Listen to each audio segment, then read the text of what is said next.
So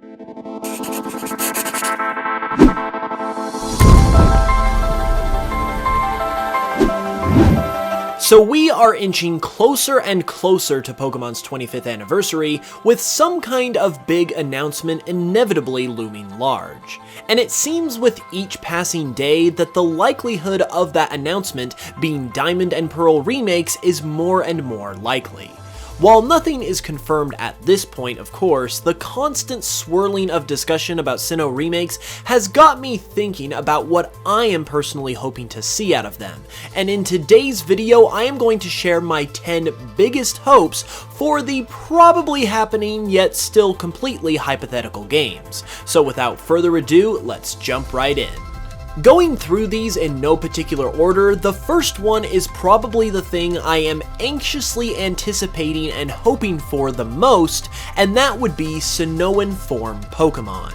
Having regional variants in Sinnoh would be the most incredible thing ever, and at the same time, it's something that needs to happen.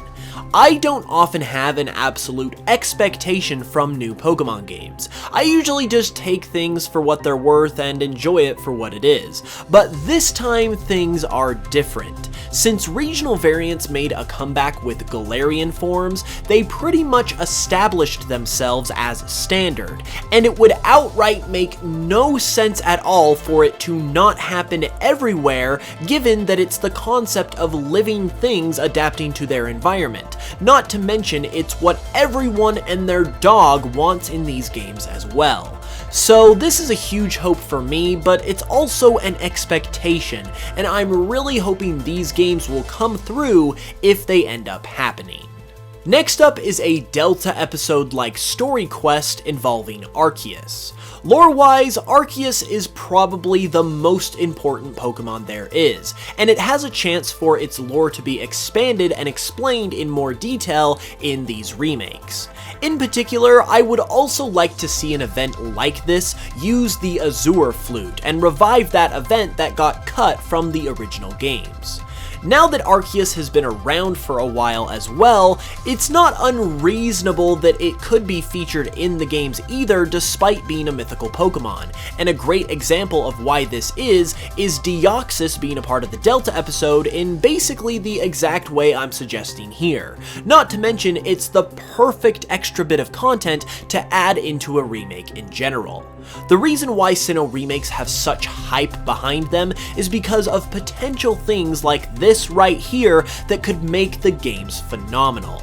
More Arceus lore is something people would kill for, and if we really do revisit Sinnoh, it's something that we have got to see. Another essential in a Sinnoh remake are multiple wild areas and a large open world emphasis put into the game.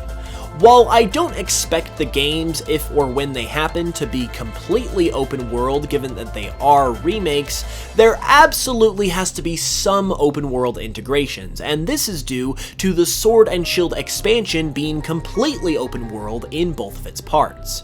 To graduate from Sword and Shield having an open world area to the expansion being entirely open world, you can't just go back to not being open world at all. Unless you want people to burn your house to the ground, that is.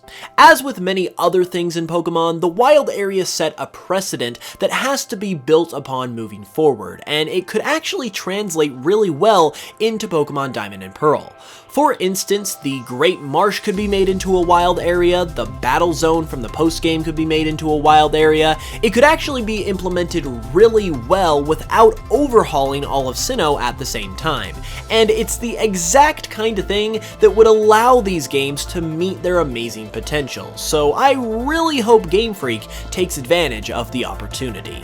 One of the most disappointing things about Pokemon currently are the state of its event Pokemon, and how they're just given to us for free with no gameplay or challenge attached whatsoever. However, it wasn't always like this, because the height of event Pokemon occurred in Gen 4 when they all had cool gameplay, lore, and quests attached to receiving them in the game, which is why now is the perfect time to bring event Pokemon back to where they rightly deserve to be for the Gen 4 remakes, and include all of those events from Diamond and Pearl in the remakes as well, whether it be in the games themselves or made into distribution events once again. These events are easily one of the highlights of Gen 4 and could be made even better in the remakes with all the bells and whistles that an HD game brings along with it, especially if they were somehow baked into the game from the start for this second go-around. There's even potential for new events as well with so many new Pokemon around these days, meaning there are practically limitless possibilities in this category that could help make Sinnoh remakes into everything we have ever dreamed of.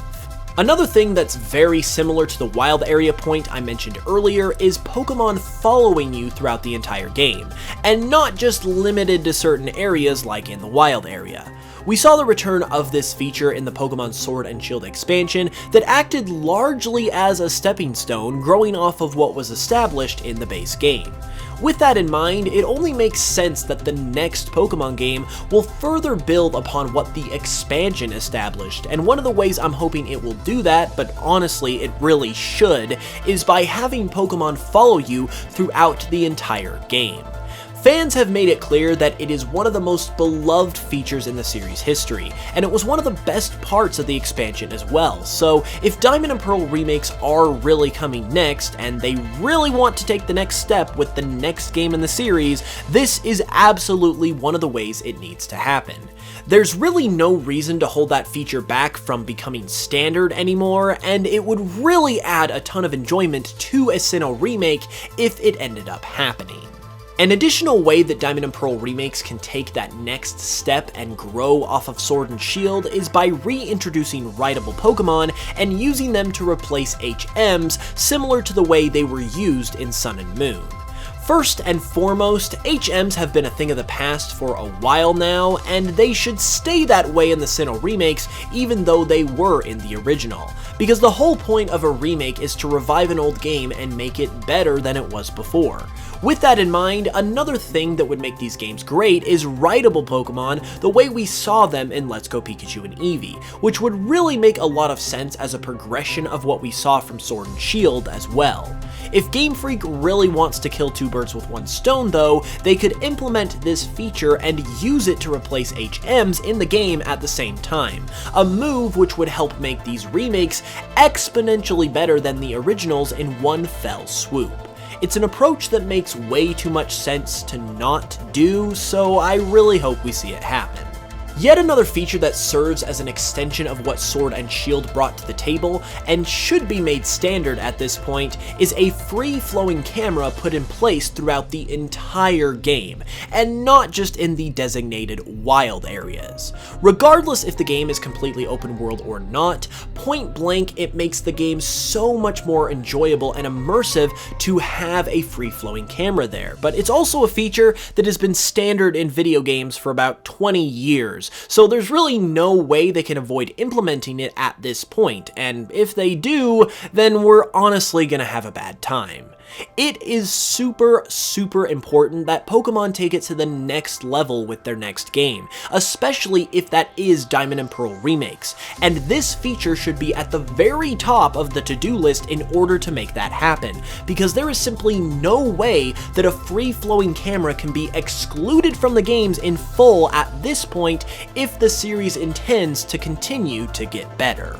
Even though throughout this video we've been discussing what I'm hoping for in a Diamond and Pearl remake, I'm actually hoping that they use Pokemon Platinum as a base instead. There are actually a lot of problems in Diamond and Pearl, from the speed of the game to the Pokemon variety and more. They were actually pretty flawed for as good as they were at the same time. Meanwhile, however, Platinum swooped in and fixed all of those features, on top of making the story much better by adding in Looker and the Distortion World. While the Sinnoh remakes we will get will be labeled as Diamond and Pearl, I do fully expect Platinum to actually be the game that's being remade for all intents and purposes, as it is the definitive Sinnoh experience, and there's simply no way you could have a Sinnoh remake without the Distortion World and Looker. How they factor in the Distortion World though, while still keeping the focus on Dialga and Palkia, will be an interesting thing to see. Assuming we get these remakes within this generation, they are probably going to incorporate the Dynamax mechanic, as it is the primary new feature of this gen.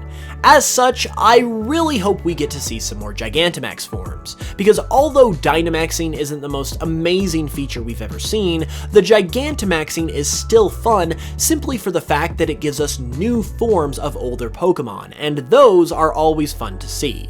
I would also love to see some more lore explaining how Dynamaxing would go about actually happening in the Sinnoh region, due to the fact that Sword and Shield stated that it could only happen in Galar due to the effects of Eternatus. It seems like it could possibly be implemented as a part of the Honey Tree mechanic from the original game, as well as the Underground, and how it is implemented within the world of Diamond and Pearl will be very interesting to see. Hopefully we'll get a cool explanation of why the phenomenon has suddenly appeared in Sinnoh. And lastly, my final hope, which is also one I am really pulling for, are new characters and storylines being introduced into the game, similar to Zinnia and the Delta episode being introduced into the Hoenn remakes. This point goes hand in hand with my point earlier about Arceus, because if anything like this were to happen, it would almost have to happen with Arceus. Can you imagine some wise, sage type of character just coming out of the woodworks to give us some more juicy Arceus lore? That would be amazing! Not to mention that seeing a new character within an older setting is always a really fascinating concept in my opinion. This is one of those things that should be a staple for a remake in my opinion, so I am really going to be holding out hope that this one comes to fruition if Diamond and Pearl remakes are in fact revealed soon. And there you have it. That is what I am hoping to see from the Diamond and Pearl remakes, if they do end up being revealed soon, which it seems like they will be.